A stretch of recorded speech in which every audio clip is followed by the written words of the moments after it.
आज जो time God का टास्क वो कंटिन्यू रखा था, जिसमें करणवीर है वो एनिमी को बैक में बैठाए हुए थे और वहाँ पे ईशा को अविनाश। तो बीच बीच में बिग बॉस से वो अपने अपने सवाल भी पूछ रहे थे, जिनका जवाब वो ले रहे थे शिल्पा से। जैसे सबसे बड़े जो उन्होंने क्वेश्चन पूछा था कि आपके लिए दोस्ती बड़ी है या दुश्मनी। अब ये इनडायरेक्टली हिंट दे रहे थे, क्योंकि शिल्पा का जो गेम था वो वो जैसे लास्ट टाइम उन्होंने विवान को जिताया था, उनके जो क्लोज है करणवीर, पर लास्ट टाइम उन्होंने डिसाइड किया था, और उनको जब भी संचालक बना देते हैं तो वो हमेशा करणवीर को साइड में रख के दूसरे लोगों को कर देते हैं। वो अपना दिखाते हैं कि वो काफ़ी ज़्यादा फेयर डिसीजन लेते हैं। पर आज का जो डिसीज़न था वो काफ़ी ज़्यादा ऑडियंस को भी ख़राब लगा, हमको भी देखने में काफ़ी ज़्यादा लगा, और इनफैक्ट घर वाले भी उनके पीछे पड़ गए थे आज के डिसीज़न के लिए। अब शिल्पा ने वो डिसाइड किया था, क्योंकि कल का भी गेम वो कंटिन्यू रखा था, बार बार रोक रहे थे, तो उन्होंने कुछ कहा था कि 4 घंटे नो ब्रेक का, और थोड़ी अनबन भी हो गई करणवीर के साथ में, क्योंकि करणवीर थोड़ा रुक रहे थे। अब ये चीज़ देख के घर वालों को काफ़ी ज़्यादा, घर वाले मतलब इनकी जो टीम मेंबर है उनको काफ़ी ज़्यादा गुस्सा आ गया था। और क्योंकि शिल्पा ने ना ना सिर्फ उनको टोका, और बल्कि तुरंत ही उन्होंने कुछ सोचे समझे डिसीज़न बिग बॉस को बोल दिया था कि मैंने ये डिसीज़न फाइनल करती है। अब यहाँ पे शिल्पा पीछे पड़ रही थी, और यहाँ पे रजत की लड़ाई हो रही थी एडन से। एडन से उनका 2-3 दिन से उनका लफड़ा चल रहा है, और उनका झगड़ा जैसे पहले चाहत से होता था वैसे अभी एडन से चालू हो गया। अब यहाँ वापस शिल्पा जी दिखाई दे रही थी करण को वापस बोलते हुए, और जो डिसीज़न उन्होंने दिया था घर वाले भी बोल रहे थे कि आप डिसीज़न सोच समझ के दो, क्योंकि वो बार बार करण को ही पिंग पॉइंट कर रहे थे कि करण का जो पैर है करण रुक गया था, बीच में रुक गया था, तो ये फॉल्ट हो गया। तो आज उन्होंने डिसाइड दिया कि जो टाइम गॉड है वो ईशा बनेगी, और ईशा को उन्होंने जिता दिया, और एक टाइम गॉड का जो रूप है वो उनको दे दिया। अब वापस ये शिल्पा जी हैं वो करण के अगेंस्ट हुई, और बिग बॉस को बोला था टाइम गॉड के लिए। अब यहाँ पे एडन और रजत है, उनकी हाई लेवल की लड़ाई होती हुई दिखाई दी। अब ये लड़ाई थोड़ी बेवजह लग रही थी एडन की तरफ से, पर अगर मैं रजत की बात करूँ तो रजत की लड़ाइयाँ यहाँ पे मोस्टली हर लड़कियों से हुई है, तो ये वाइल्ड कार्ड एंट्री है उनसे भी इनकी लड़ाई काफ़ी ज़्यादा अच्छी चल रही थी। अब यहाँ पे जो डिसीजन था शिल्पा का वो काफ़ी ज़्यादा अनफेयर लगा था, ये हमको देख के भी अनफेयर लगा था। दिग्विजय और करण काफ़ी ज़्यादा शॉक में हो गए थे शिल्पा के डिसीज़न से, और काफ़ी घर वाले सब अपसेट हो गए थे, क्योंकि सबको उम्मीद थी कि इस बार जो शिल्पा है वो अपना डिसीज़न करण को देंगी, क्योंकि हमेशा वो डिसीज़न देने के बाद में काफ़ी ज़्यादा अपसेट दिखती हैं और ख़ुद के डिसीज़न के रिगार्डिंग। और यहाँ पे जो संचालक होते हैं वो हमेशा अपना अपने जो पक्ष के लोग होते हैं उनको डिसीज़न देते हैं, पर यहाँ पे वो डिसीज़न नहीं दिया, और दिग्विजय बार बार करणवीर को बोले थे। करणवीर यहाँ पे काफ़ी टूटे हुए दिख रहे थे। तो आज अगर मैं इनकी बात करूँ तो करणवीर को आपने देखा होगा कि जो पर्सनल लाइफ के बारे में सलमान खान भी बोलते हैं कि उसमें भी वो उनके अपने धोखा देते हैं, तो इस टाइप का भी उनको डिसीजन लग रहा था ये।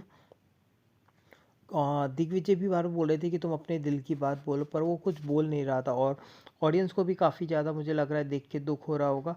अब ईशा ग्रुप काफ़ी ज़्यादा खुश दिखाई दे रहे थे, उनका जो गॉड टाइम गॉड बन गए थे उसके लिए, क्योंकि अब जो डिसीज़न लेना था वो ईशा को लेना था, और टाइम गॉड के जो पावर होते हैं वो बहुत सारे पावर यहाँ पे होते हैं। करणवीर ने शिल्पा से ये भी क्वेश्चन भी पूछा था, क्योंकि उनके अंदर बहुत सारी क्वेरी चल रही थी कि क्यों उन्होंने अपना डिसीज़न इस हिसाब से दिया था, क्योंकि हमेशा वो उनके अगेंस्ट में ही डिसीजन देती है, और अगर देखा जाए तो वो हमेशा ये बोलते हैं कि उनका जो घर में सबसे जो फेवरेट पर्सन है तो वो है करणवीर। तो करणवीर अकेले में भी आपने देखा होगा कि बोलते हुए नज़र आ रहे थे कि हमेशा उनके साथ ही ऐसा क्यों होता है, और वो कुछ गेम में कुछ गलत कर रहे हैं क्या।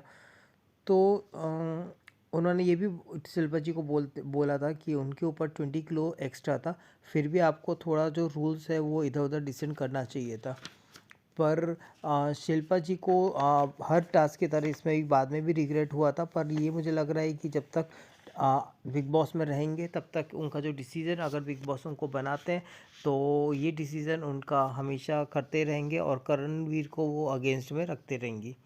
अब करण खुद को बात करते हुए दिखाई तो काफ़ी ज़्यादा अपसेट दिख रहे थे, और चुम है, कशिश है, एडन है और दिग्विजय, सबको शिल्पा की डिसीज़न काफ़ी ज़्यादा अनफेयर लगा था।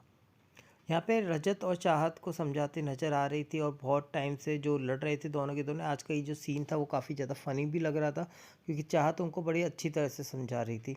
करणवीर अपसेट हुए थे और शिल्पा के ब्रेक लेने की सोच रहे थे। उन्होंने उन्होंने बोला था कि हमको थोड़ा कम बात करना चाहिए अभी, क्योंकि शिल्पा जी उनसे बात करने की कोशिश कर रही थी। पर जो करणवीर है वो काफ़ी ज़्यादा टूट गए थे क्योंकि जो गेम है वो उनको समझ नहीं आ रहा था, क्योंकि हर डिसीज़न में उनका ये हो रहा था और घर वाले भी बीच में उनको बोल रहे थे कि देख लिया तुम्हारी फ्रेंडशिप। और ये जो फ्रेंडशिप है शिल्पा की तरफ से कभी कुछ फेवर नहीं हुई है। और अगर मैं सामने वाली की बात करूँ तो अविनाश और ईशा और जो उनकी एलिस फ्रेंड थी वो तीनों हमेशा एक दूसरे को फेवर करते हुए, तो ये फ्रेंडशिप एक दूसरे की दिखा रहे थे। अब ईशा टाइम गॉड बन गई पर उनकी जो फ्रेंड है वो उनको कुछ ज़्यादा फ़ायदा होते हुए नज़र नहीं आया था, क्योंकि जो डिसीज़न जब वो खाने का दे रही थी और सब चीज़ बता रही थी कि जो रिस्पॉन्सिबिलिटी है उसमें बोलते हुए भी नज़र आए थे उनके फ्रेंड है कि तुम टाइम गॉड बन गई पर हमको कुछ फ़ायदा नहीं हुआ क्योंकि काम के हिसाब से। आज दूसरी जो चीज़ देखने जाती थी, सबसे पहले तो शिल्पा का डिसीज़न थोड़ा हाईलाइट रहा था और दूसरा था राशन का टास्क। अब राशन का टास्क करवाया और जो म्यूज़िकल चेयर का कॉन्सेप्ट है वो रखवाया था। तो खाने के लिए अब बिग बॉस पता नहीं क्या क्या करते, क्योंकि ये जो सीज़न की मैं बात करूँ तो बिग बॉस खाने में काफ़ी ज़्यादा तड़पा रहे हैं और जो भी टास्क हो रहे हैं वो सब राशन लेने के लिए कर रहे हैं। और जो घर वाले जो भी लड़ाइयाँ भी होती है तो बिग बॉस का आधा एपिसोड वो खाने के ऊपर ही जाता है। अब गेम की मैं बात करूँ तो जो गेम था वो था म्यूज़िकल चेयर। तो म्यूज़िकल चेयर में उनका कॉन्सेप्ट ऐसा था कि जो भी अगर फर्स्ट चेयर में रुकेगा तो वो अपना डिसीज़न देगा कि उसको इस राशन में से क्या लेना है, और वो उनके पास अथॉरिटी भी होगी कि अगर आगे फॉरवर्ड करना है या फिर खुद के टास्क में डालना है। तो बिग बॉस ने म्यूज़िकल चेयर से स्टार्ट किया था। तो कौन कौन थे वो मैं आपको बता दूं कि सबसे पहले कौन थे और किसने पास आउट नहीं किया, क्योंकि जो पास आउट नहीं करता तो वो चीज़ उनके खुद की पर्सनल बिलोंगिंग में चली जाती, मतलब पर्सनल जो ट्रे रखी थी उसमें वो लोग रख सकते थे। तो और इसमें संचालक जो थी वो बनाई थी ईशा, क्योंकि ईशा बनी हुई थी टाइम गॉड, तो उनको काफ़ी ज़्यादा मैंने आपको बताया कि उनको पावर मिलने वाले थे। और ईशा हर गेम में इस गेम में भी काफ़ी ज़्यादा अनफेयर करती हुई दिखाई दी थी करण के अगेंस्ट में, क्योंकि करणवीर और उनका जो गेम है वो अलग डिफरेंट है और करणवीर के वो अगेंस्ट में हमेशा रहती है। तो फर्स्ट अगर मैं बात करूँ तो फर्स्ट चुम आई थी, तो चुम ने खुद ने एग रख लिया था। और दूसरी बार एडन आई थी, तो एडन ने जो प्रोटीन है उनका पास किया था, पर वो दिग्विजय ने खुद ने रोक लिया और खुद ने रख दिया। दिग्विजय का जो गेम है, जैसे उन्होंने स्पिट्स विला या फिर रोडीज में से खेले हुए, तो उनको जो गेम है वो काफ़ी ज़्यादा पता है। अब यहाँ पे करणवीर है तो वो बैठे थे और अ, ईशा और उनकी काफ़ी ज़्यादा हीटेड आर्ग्यूमेंट हो गई, क्योंकि अकॉर्डिंग टू ईशा वो नहीं थे उनके, क्योंकि उनके हिसाब से वो करणवीर आगे जाए थे, उसे पीछे बैठ गए थे। अब ये चीज़ इसके लिए थी क्योंकि ईशा है वो बार बार उनकी नज़र अविनाश में जा रही थी कि अविनाश चेयर में बैठे, और वो नहीं चाहती थी कि करणवीर बैठे। पर वो हीट एक आर्ग्यूमेंट हो गया था, उसमें शिल्पा भी बीच में पड़ गई कि हम नहीं खेलेंगे, तब जाके ईशा ने बोला ठीक, डिसीज़न को चेंज करा। और करणवीर है उन्होंने कुछ राइस लिया था। उसके बाद जो बैठे थे वो विवान बैठे थे, और विवान ने कॉफ़ी लिया था उनका, जो क्योंकि बिग बॉस जो उनको एक्सक्लूसिवली कॉफ़ी देते ही है। अब अविनाश था, अविनाश ने कुछ आलू और गोभी है वो पास आउट करके दिग्विजय को दिया था, और दिग्विजय उसने खुद ने ही रख लिया था राशन। और शिल्पा जी का भी लास्ट में शिल्पा जी का भी आया था, तो शिल्पा जी ने कुछ सूजी का था वो खुद ने रख लिया था। आज बिग बॉस में ये जो चीज़ है, दो ये चीज़ की हाईलाइट हुई थी और यहाँ पे रिश्ते और इक्वेशन साफ दिखाई दिए थे। आगे के एपिसोड में भी अगर बिग बॉस उनको इस सिचुएशन में शिल्पा को डालेगी जहाँ पे अपनी फ्रेंड्स को चूज़ करना है या फिर उसके एनिमी को, तो देखते हैं उसका डिसीजन क्या रहता है।